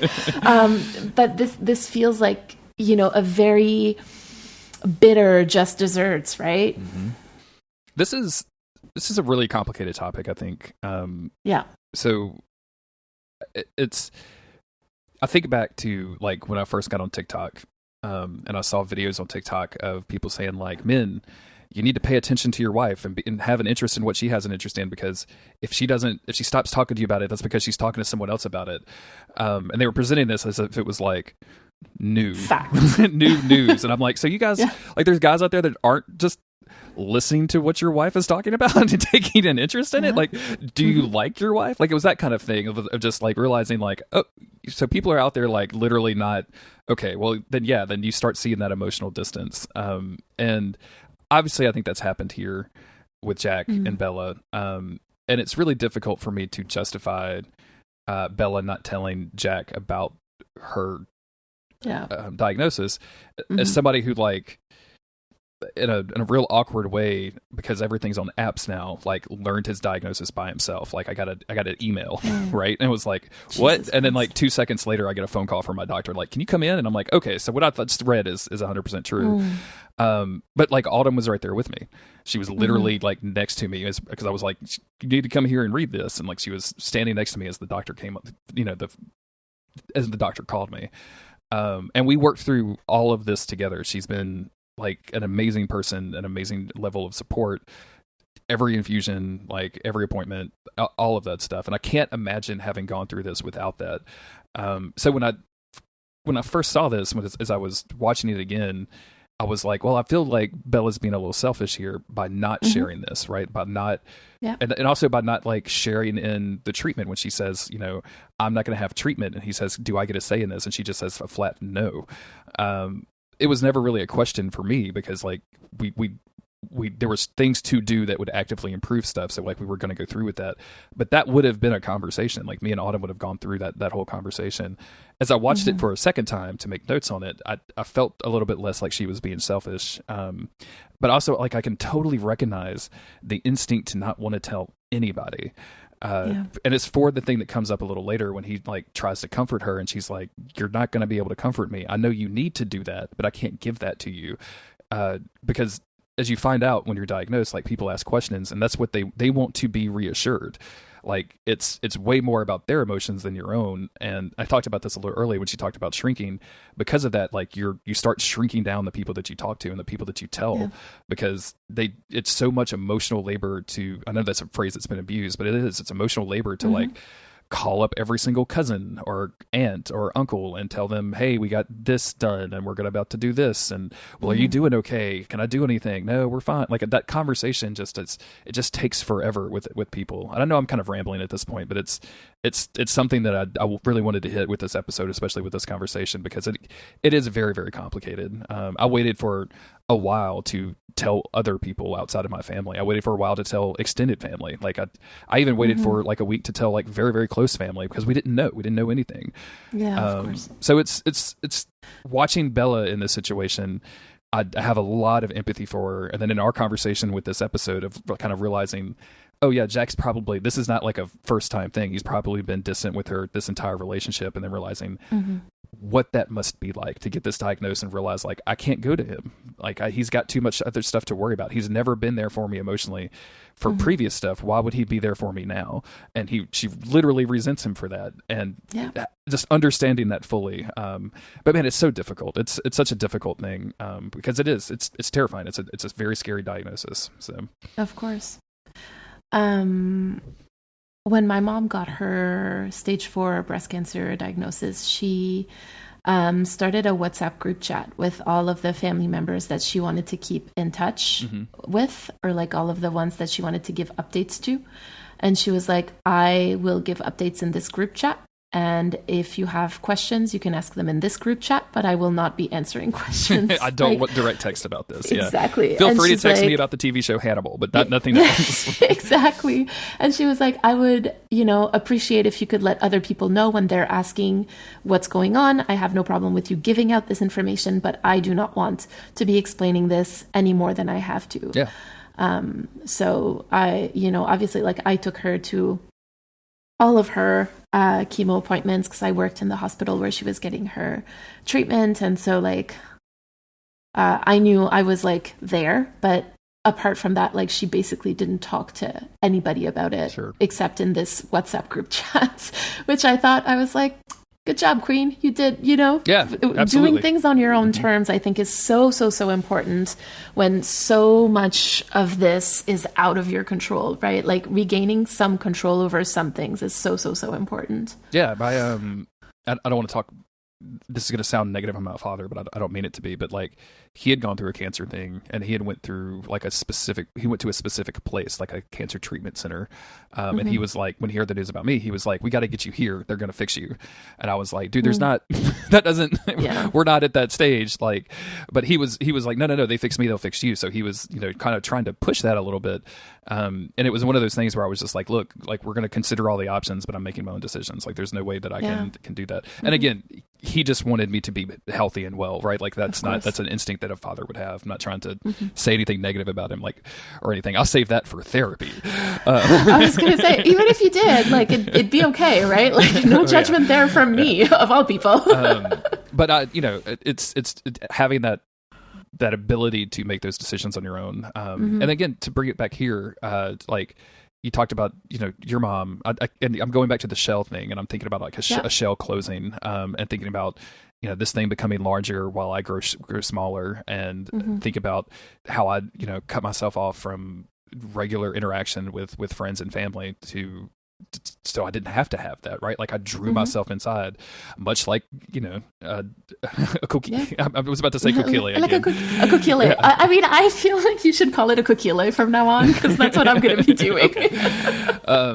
So yeah, that's a long conversation about something that's not really related directly to Hannibal, but I think it's like, they treat it with such importance and grace in the show that I felt like we should talk about it as well. Yeah. And it's something obviously that's very close to your heart with your mom, and it's very close to my heart because, that's where some of the cancer is. And, but it's something I wanted to take the time to do.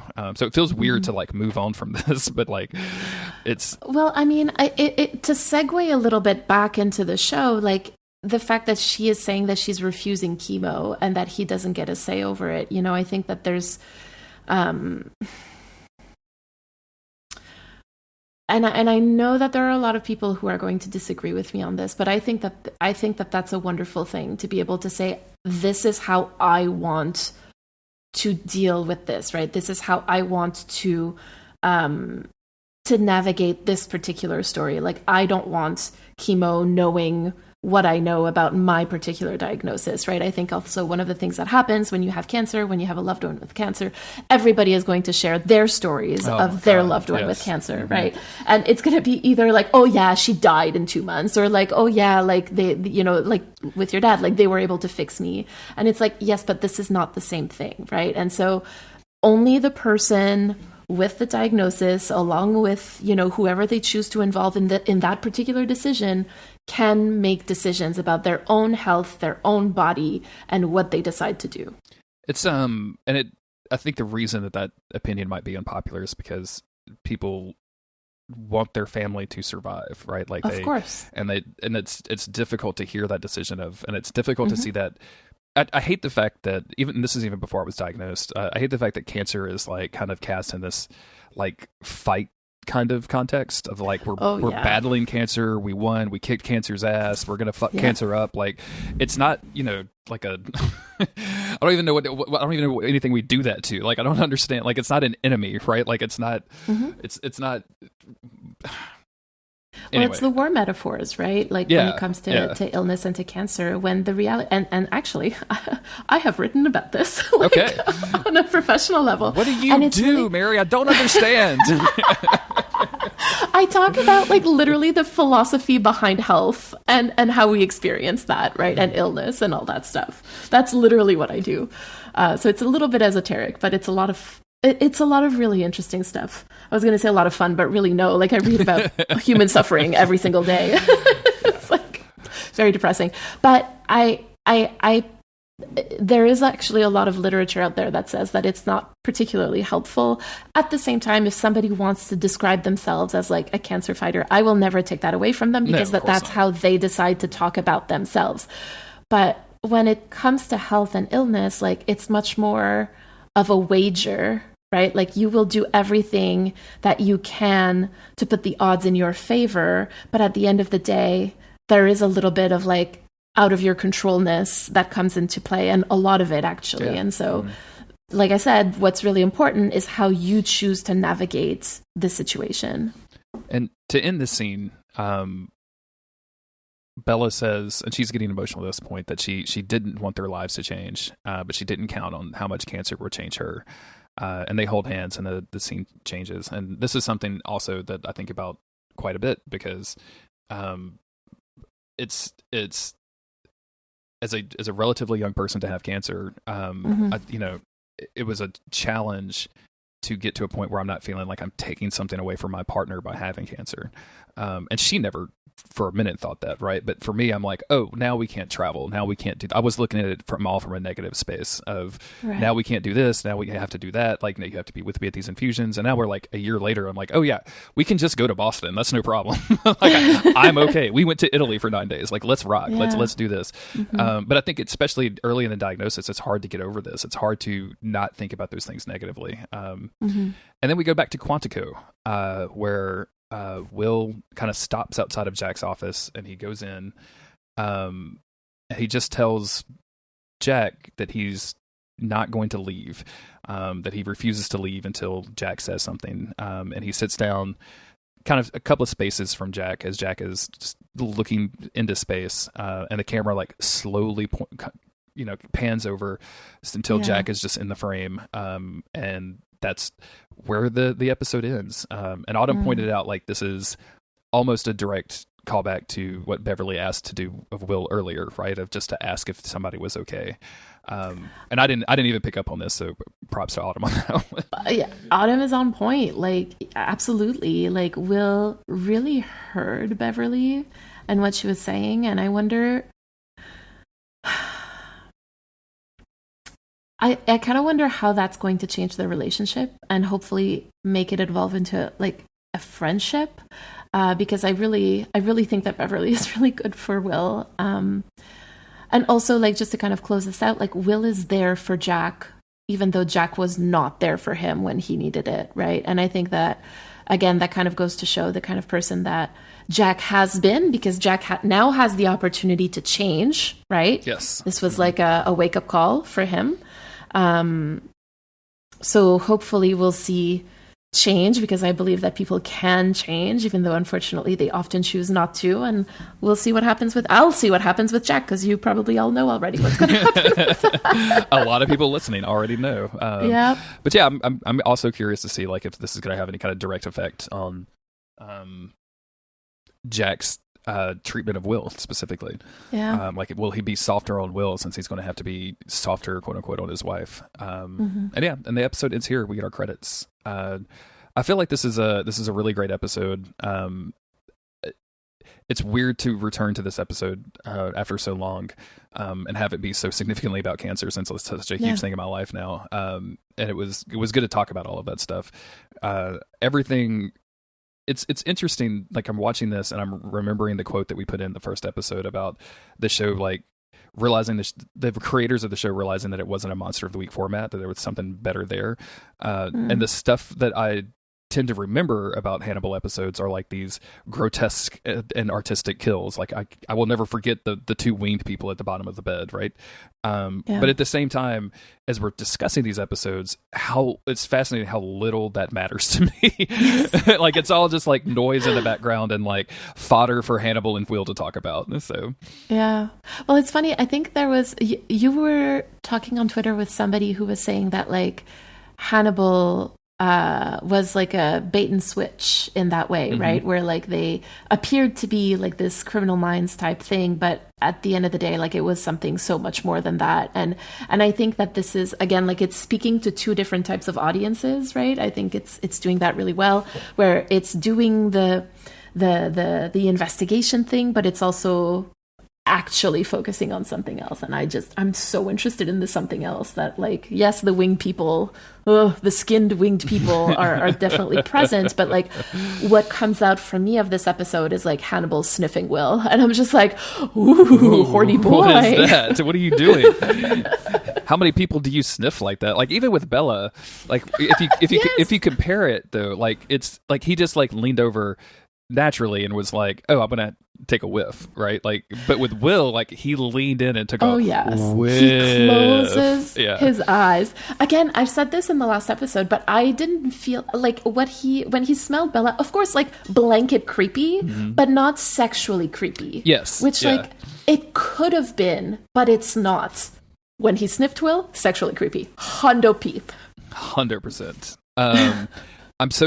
I'm going to put this here instead of the review section. I'm so excited about the next episode. We're going to be introduced to a recurring character that I really like. And we're also going to be introduced to a guest star in one Eddie Izzard, who I absolutely adore. I was shocked when he showed up on the show. I think his pronouns are he nowadays, right? They've changed them a couple of times, so now I guess I need to be sure. Yes, there you go. I think there's a fluidity there. That's pretty cool. I'll use they. But I was shocked when they showed up on the show, and I was very excited because I've watched their stand up over the years and watched all that stuff. So I just wanted to get you excited about it too. So. Oh my goodness! Well, I mean, I'm probably going to go and watch this like immediately after. Okay. So yeah. Do you have any last thoughts before we go into our reviews and our outro? No more thoughts at this point. Completely out of thoughts. No thoughts, just vibes. No thoughts, just smells. Just smells. Go drink some water, people.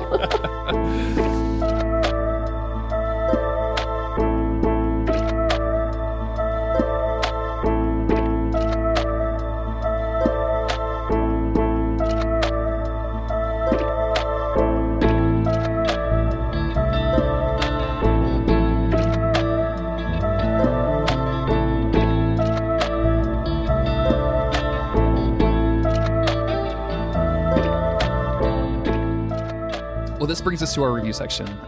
Mary, what is your review for this episode? I am going to give it 3 stars because as delicious and intriguing as these cookies were... Say it right, I'm so sorry. No, don't be sorry. It's a done thing. Now cookile. The meat was a little too raw for my taste. And I'm going to give it 4 stars. I thought the kokile were fresh, raw, and meaty. And if you add a little hot sauce, you've got a delicious plate of food. I didn't ask you, do you eat shellfish? Like, are you an oyster kind of person or anything? Oh, yeah. I love shellfish. Yeah, absolutely. Same. So. Although, like, there are some clams that I don't love, but, like, I love oysters. Yeah. We down here, like char-grilled oysters are kind of a specialty, where they just like put them on the grill and like put something on them, and like those are absolutely delicious. But I'll eat raw oysters, not all day long. I have like a limit. Like I can't do like a dozen by myself. Like I can do about 3 or 4. With some like hot sauce and some crackers, and I'm like, okay.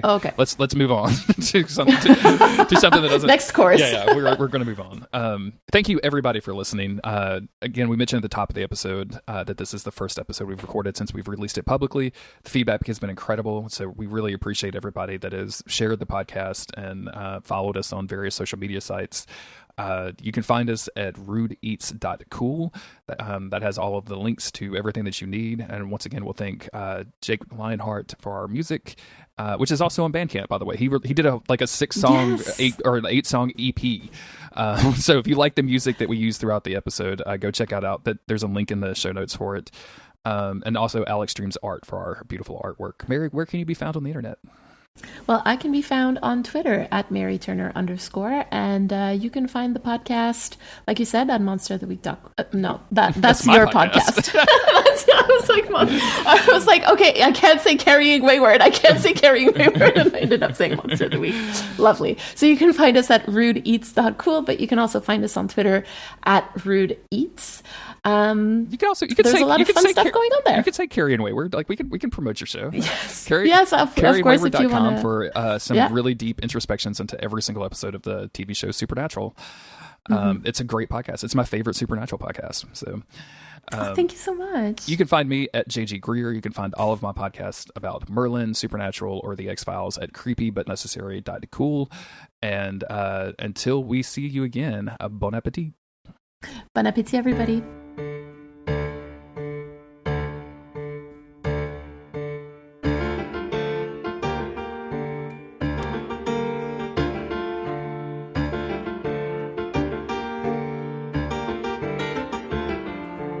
I'm not saying anything at all.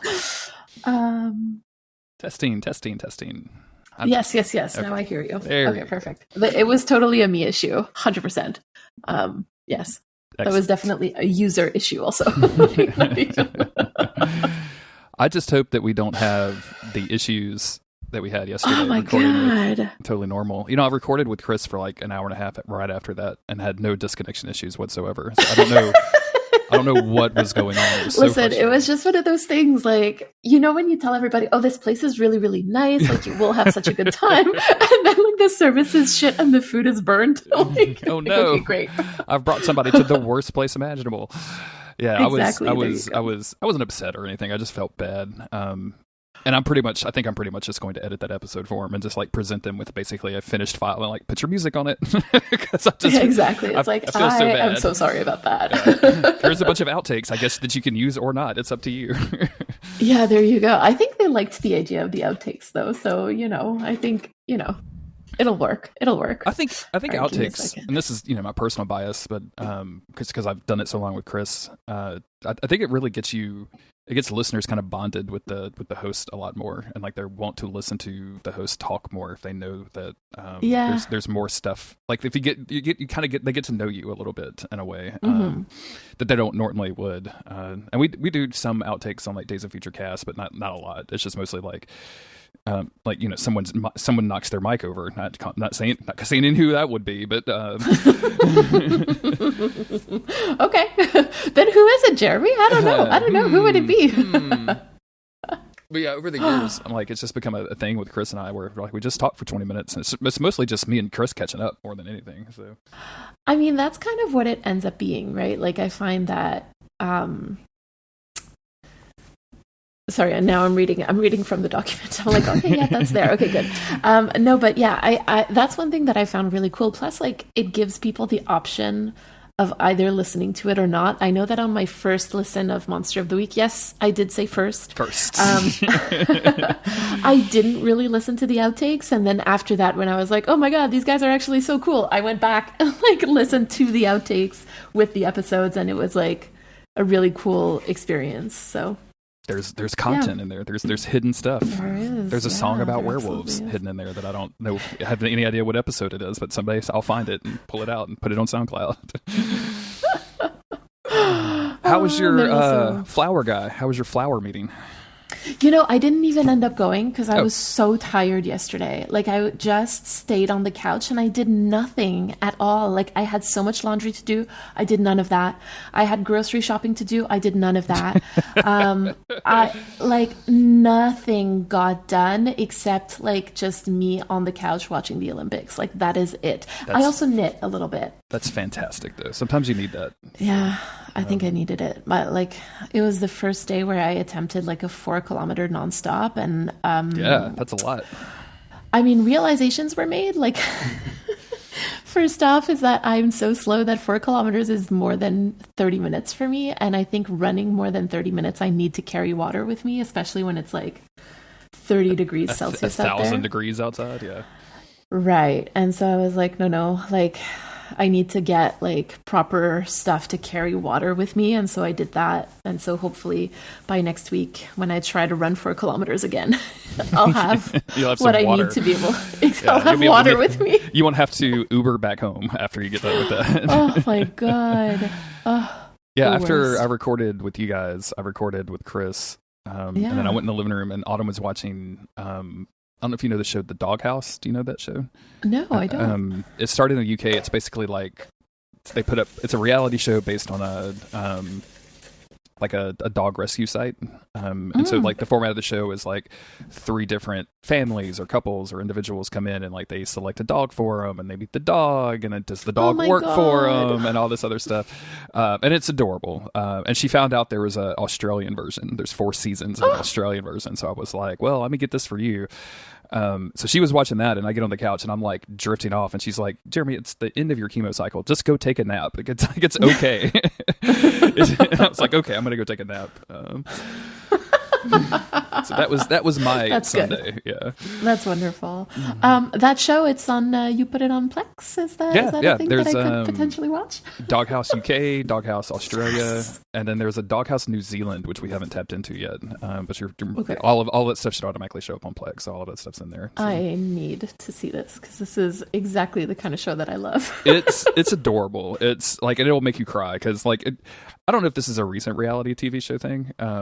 But I've noticed it more and more where like, especially on like cooking shows and stuff, everybody has like their sob story kind of. Right. It's almost like, especially like I was watching Top Chef and it felt like it was the suffering Olympics almost where like everybody had a dead father or like somebody who had cancer or whatever. But like the Doghouse UK is definitely like that. They're like, oh, this person lost their husband of 70 years and wants a companion and like that kind of. So it's just stuff that like melts your heart. It'll slaughter you. Yeah, it's very cute. Oh, great. Okay, wonderful. So that's going to be like my pre-period, I need to cry kind of show. I need to get all these emotions out. Yeah. Yes, I need to get all this crying out of my body. I think that's what it is for Thanks, Autumn. Autumn. She gets kind of stressed out with her job. And it's so hot that it's like really difficult to ride horses on the weekend, which is her like main stress reliever.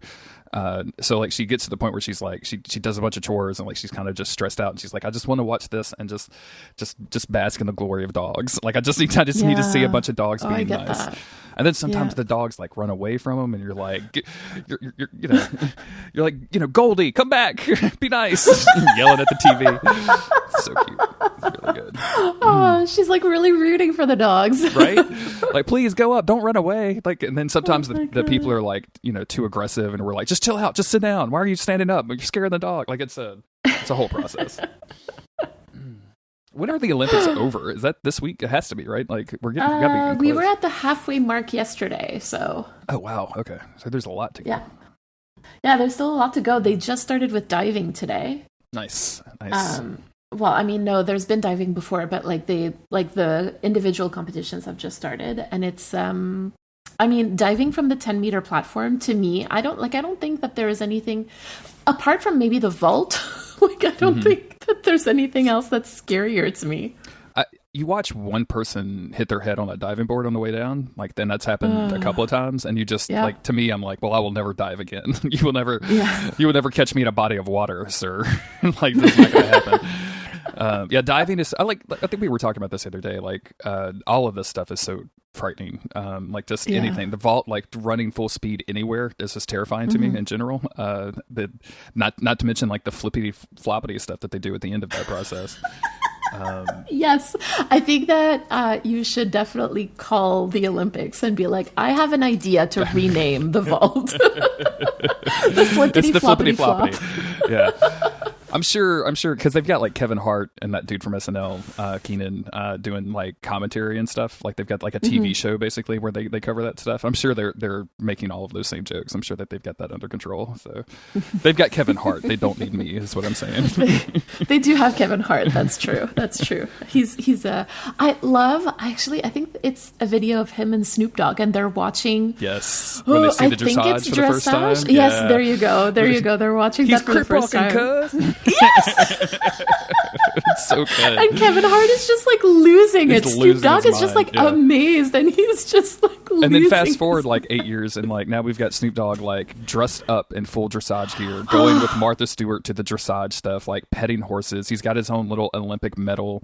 It's just so amazing. Like that dude knows how to brand and knows how to market like you would not believe. Yes. Oh, for sure. And I mean, like, just in terms of like having fun, right? Like, because I don't know, I feel like there's so much not just today, but all the time about like, oh, it's cringe to really enjoy something. Yes, Snoop Dogg absolutely. does not care about that. Like, yeah. And why would he will he? just enjoy it. If you look at that dude's life, like, why would he ever care what anybody thinks about him, right? Exactly. Like he has come up in the hard times and made like a name for himself, and it's just remarkable. Like, you know, I don't know. It's just I'm always very, very impressed when people get to a certain level and they're still cool. Yeah. Like you look at people like Tom Cruise and you're like, you're a weirdo. Like yes, I don't know how, and I enjoy all of your movies, but you're kind of weird. Yeah, Tom Cruise, creepy. Snoop Dogg, cool. Like, I did very see, different. Cruise was at, I think it was the gymnastics thing. He was at one of the Yeah. gymnastic events and like really, really like getting into it and cheering it on. So maybe I'm talking out of my ass. Maybe I don't know anything. Maybe Cruise is just a I normal don't know. person. He's a Scientologist, Jeremy. That's Like, true. I don't That's know. true. I always forget that. I always forget Scientology is a thing in Hollywood. No, it's a thing. It's so a real weird. thing. What a weird cult. Oh, man. Oh, so weird. We launched officially. We did. I want to talk about this in the main episode, but yeah, Okay. we're out there. It's so much fun doing that. Like having the YouTube premiere and having like a bunch of people like Yes. react to it is so much fun. It feels. I get nervous about it leading up to it because I feel like it's a little extra. Like, hey, it's just a podcast. You know what I'm saying? Like, but at the same time, if I'm not going to put the energy into it, who is going to? Right? Like, if I'm this excited that I Yes. want to do this stuff, then I should do it. Like, not like, you know, no cringe 2024 is what we're going for. So, But there you go. Like, if Snoop Dogg can get like dressed up to go to Olympic events, you can definitely have like a YouTube premiere of your AMV. You know what I mean? Like, I feel like that's okay. yes. If that'll be our bar for the rest of the podcast. If Snoop Dogg can do this, then Hannibal is allowed to do that. We will just. I feel really uncomfortable with this parallel, and I'm pretty sure that Snoop Dogg would like to be omitted from this narrative. Snoop Dogg does not wish to be associated with any Hannibals or cannibals. No, exactly. There you go. Actually, I think he did a track with Hannibal Buress, the comedian / rapper. So maybe he does Oh. associate with Hannibals, just not cannibals. So There you go. There you go. I think that's fine. I respect that. Oh, goodness. Mike Eagle put Hannibal Buress on a track, and he was just a comedian, Mm-hmm. and he rapped, and he didn't rap very well on the track. But then he has become like a rapper, like kind of over the years, like he's gotten better and better at it. So he does like a kind of a mixed routine. But the first track that I ever heard him on, he starts talking about LeBron James and taking HGH. He says his hairline is like, your hairline's going to fade away if you keep taking the HGH. And I just, now every time I look at LeBron James, I'm like, where's your hairline? Where'd it go? Oh, oh no. Got to start taking, it's like Jared Padalecki's hairline. Like it just disappeared. Like, where did it go? It disappeared and then it reappeared. And then now it's disappearing again. Not to talk bad about some people's physical appearance that they can't really help, but No, I of always course thought that HGH line was really, really funny. Mm-hmm. Yeah, definitely.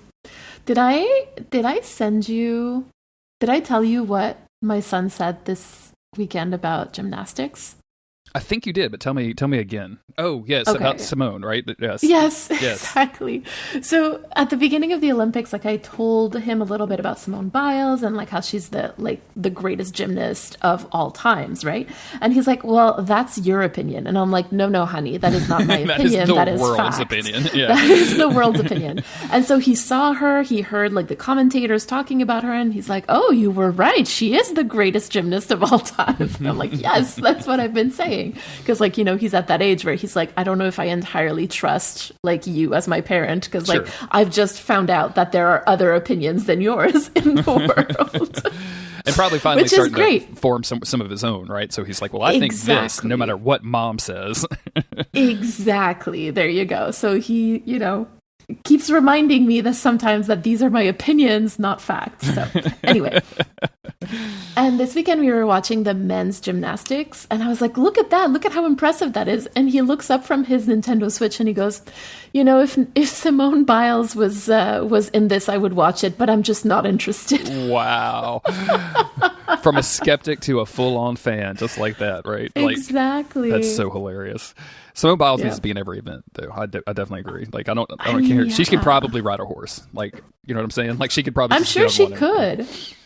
She is tiny though. Like she's really, is really very small. small. So like I mean, I guess that could be arranged, like with the saddle and stuff, like. Oh yeah, like in horse racing, okay. like the smaller the person, the better, right? Okay. So like all jockeys. In fact, there was a reality show about jockeys on the Discovery Channel years and years ago. And weirdly enough, like a lot of jockeys are from South Louisiana, so it was like people that Autumn knew on it, which was weird. Oh, or knew about. Let me rephrase that. Knew Yeah. about.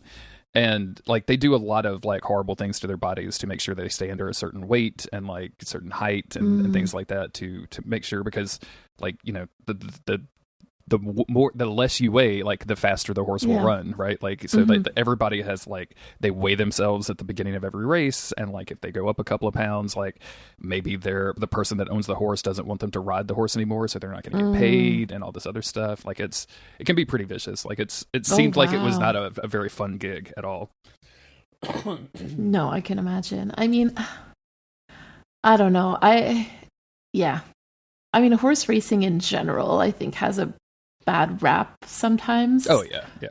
So it's borderline abusive to the horses. In some cases, like outright abusive. Yeah. And okay. it's at the same time, I love it. Right? Me and Autumn watch it. We used to throw a party every year for the Kentucky Derby, get dressed up and do all that stuff. But at the same time, like definitely acknowledge like, oh yeah, you shouldn't be treating your horses like that.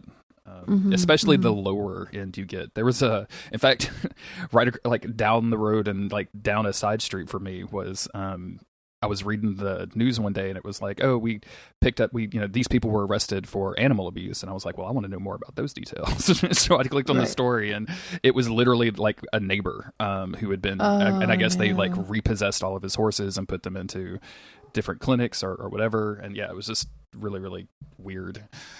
So it can be bad. It can definitely be bad. In the higher end you go, like the better the horses are treated, but it's still like this horse is made to run. That's what we want him to do. So. I mean, this kind of touches on like something that we're going to talk about during the episode, which is how to make foie gras. Yeah. It's that's an interesting thing. Do you want to get into it? Do you want to jump in? Oh yeah, I'm ready. I'm like so ready. I'm like, I have lived 100 lifetimes already since I got up this morning. Autumn was just like, I need you to record so we can watch the next one. She was, and now we've done. I don't know when this will come out, so I'll just drop a marker in case I need to beep it. But now Chris and I have started, and so we watched the first episode of that, and then recorded, and then we watched the second episode. And she was like, I'm really tired of this thing where you start me watching shows and I can't binge them. She goes, if you weren't podcasting about it, we would be finished with Hannibal and like on season 2 of already. Like we would be binging these. And I'm like, I'm sorry, we have to go at a certain pace. I can only go so fast. Oh, poor Autumn. We're like messing up her watching schedule. Her binge watching schedule, yeah. I know. And I understand that. I understand that deeply. Judy, my video editing person, has already finished season 1. she just ran through and she's like, I'm not going to wait for the podcast. I mean, I get it, honestly. Like if I wasn't podcasting, I'd be done already. You'd be done. Too. Yeah, Let's be real. You'd be on your like second or third watch. I know. There you go. I'd be like looking for themes now, like for overarching themes. Finding other Hannibal podcasts. Probably. I sent you like 2 links to 2 other podcasts, like Hannibal podcasts from Twitter. Yeah. But it sort of seems like they both died out. One of them, I think their last tweet was in 2022. Oh, okay. Yeah. I was like, oh. When I looked on Apple Podcast before we started this, I was really surprised there wasn't more of a podcast presence. And I guess maybe it's because like the show is relatively short and the show is over, and so there's like not like a lot to keep podcasts active. Like, your podcast is going to be going on for a decade, like right, like Mary and Wayward's going to be going on for like 2 decades or something. And Bounce of the Week was around for a long time, like and so it just, I don't know. Like, and I guess at a certain point, you're just like, why am I updating this Twitter? Like, we've done the show. I don't have anything to say. So that's very true. So I don't know if they continued or if they finished. Actually, maybe that's something to look into. But so many podcasts start and then just peter out. Like people just don't realize the amount of effort it goes into doing it. Oh wow, me and my friends are funny. We can record it and put it on the internet, and then your friends stop hanging out with you, and you're like, oh well, we have a podcast to do, and they're like, yeah, we don't want to do that. We just want to hang out. Exactly. It's like, yes, that is exactly what happens. Yeah, that's what happened. Fortunately or unfortunately. Autumn and I, with the Interview with the Vampire podcast, we would like realize like, oh, we have more fun just hanging out than like doing a podcast together. This is work. We could just hang out. Like, let's have a cocktail and watch Interview with the Vampire. Like, what are we doing? Seriously. Oh my God. I completely agree. Completely agree. But this is fun, though. I'm having a lot of fun podcasting about this. Absolutely same. Absolutely the same. Yes.